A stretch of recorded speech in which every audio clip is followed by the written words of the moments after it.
As the company is growing, it's becoming increasingly difficult to maintain a strong team cohesion. When there were only 20 people working for the company, it was easy peasy, everybody knew each other. But how can you build a strong, interconnected team when there are 50, 100, or even more people working in the organization? How could you help people build those crucial personal bonds that are so crucial for collaboration? All hands meetings, in theory, could be the forum to bring people together. But in practice, it often doesn't happen. In many organizations, they are just boring info sharing sessions. Top management talks to people for an hour and then everybody goes back to work and nothing happened.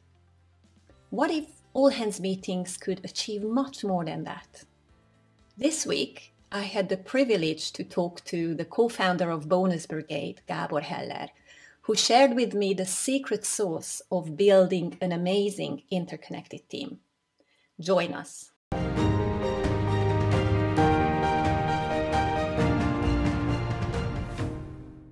Bónusz Brigád is the top daily deal business in Hungary. Some call it the Hungarian Groupon.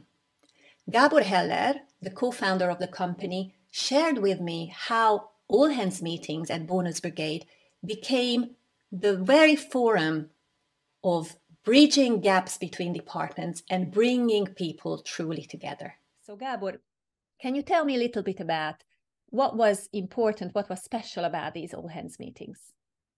Yes, our office was in a big loft, and that could house a lot of people sitting down. The all hands meeting always took place on a Monday morning, and it meant that everyone from different cities or from different locations in the city all came and spent time with us, usually roughly 90 minutes. It was very crucial that we all see each other, even though many of us worked in different locations. And these meetings had a set schedule, a set script, so to speak. First, my partner Zoltán offered a general overview of the company's performance in the previous month. Then an old colleague had a little presentation about her or his hobby. We always hired new people. There's always one or two or even more newcomers who did the same thing, talked about themselves. And that was followed by me, the other partner, who offered a vision for the long term and for the short term, for the next month, challenges, tasks, that sort of thing. And finally, in every quarter, the same day on Monday, we all went to a restaurant and had a party, so to speak. So that was a crucial factor to keep this team tightly knit, so to speak. So the first part of the all hands meeting, if I understand you correctly, was presentation of results. And I've seen many similar all staff meetings in the past. These can drag on, they can be very boring.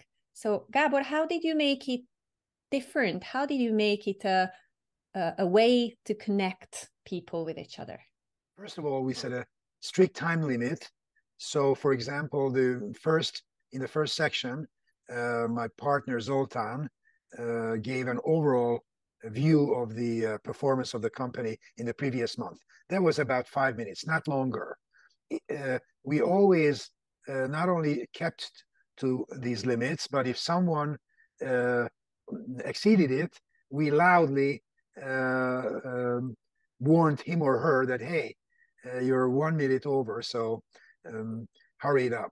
So after my partner's presentation, each department head gave a short account of the performance of their department, things that they were proud of, staff changes, challenges, and so everyone in the room, which sometimes was up to 100 people, knew where each department was at that particular period, and they also were very aware of the challenges and the everyday problems of the department, of all the departments, regardless where they worked, what their position was in the company. Mm-hmm. So my understanding is that it wasn't just business results. The human aspect was very much present in these presentations. Very much so.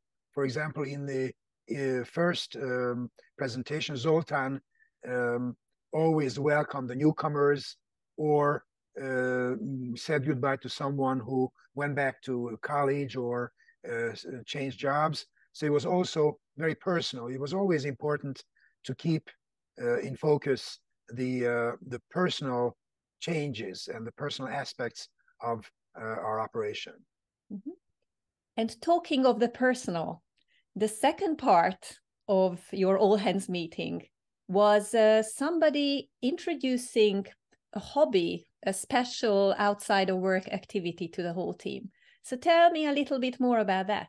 This was maybe the most popular part of the whole 90-minute event, because we found out a lot about the colleague who happened to be introducing themselves. It was always accompanied by a visual presentation, so slides. But someone liked to travel, and they showed where in the world they have been with their family or with their boyfriend, girlfriend, and it was welcome to for the other staff members to shout out questions. Or there was a lot of laughter. No kidding. When you were, I didn't know that you were a swimmer, but you were, let's say, 5 pounds thinner, that sort of thing. So it was always a community experience, regardless who was the one who introduced themselves. And this part was followed by the presentation of the newcomers. They introduced themselves. Absolutely. So now share a little bit. That always made a very strong impression on everybody too, because here were people who started, let's say, 2 weeks or 1 month before, and you don't know too much about the new colleague.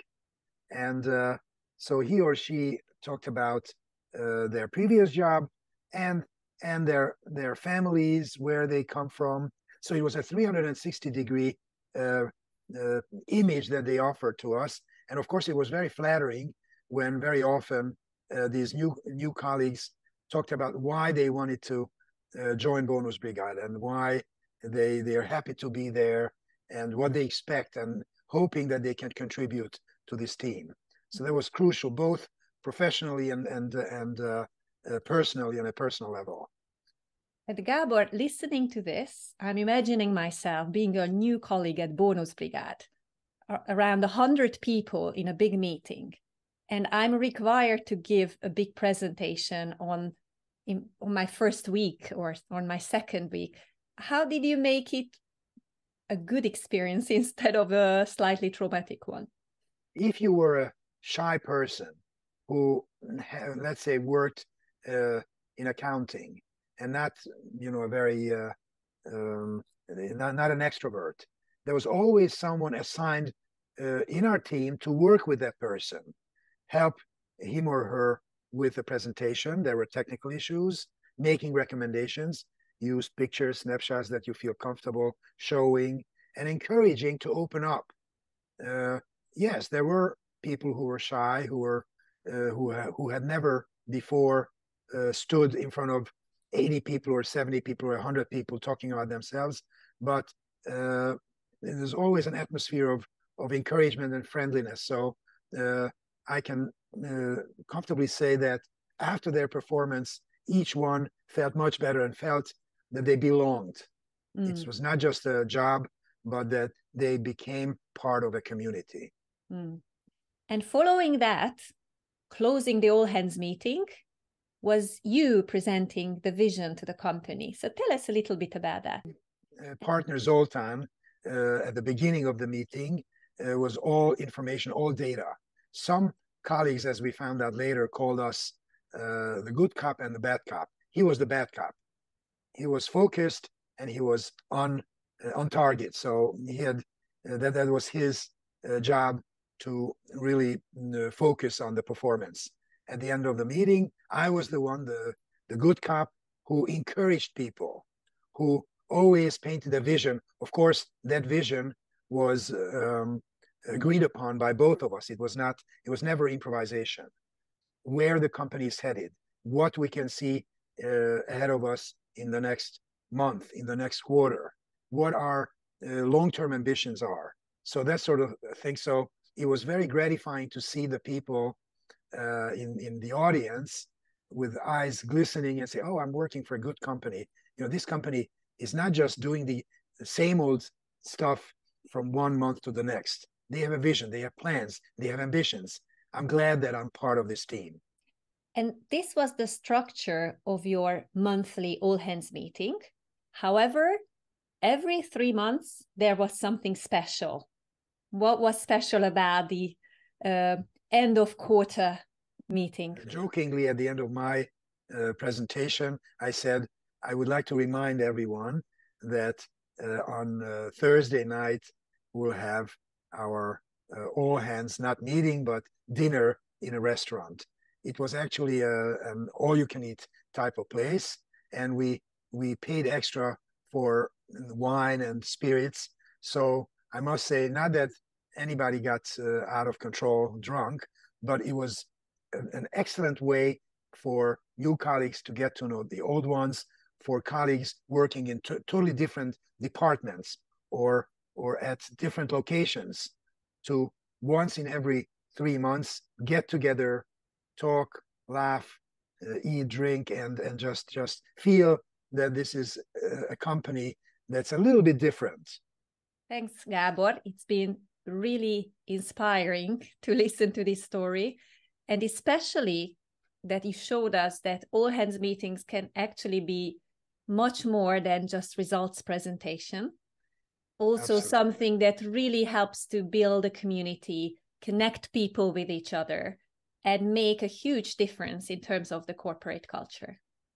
Yeah, this is one aspect that both my partner and I have always enjoyed: creating, building, and maintaining community. Thank you, Gábor, for your inspiring story and your practical tips. And now it's your turn. How are you going to ensure that your employees have very strong interpersonal bonds even as the company is growing? How will you reform your all-hands meetings?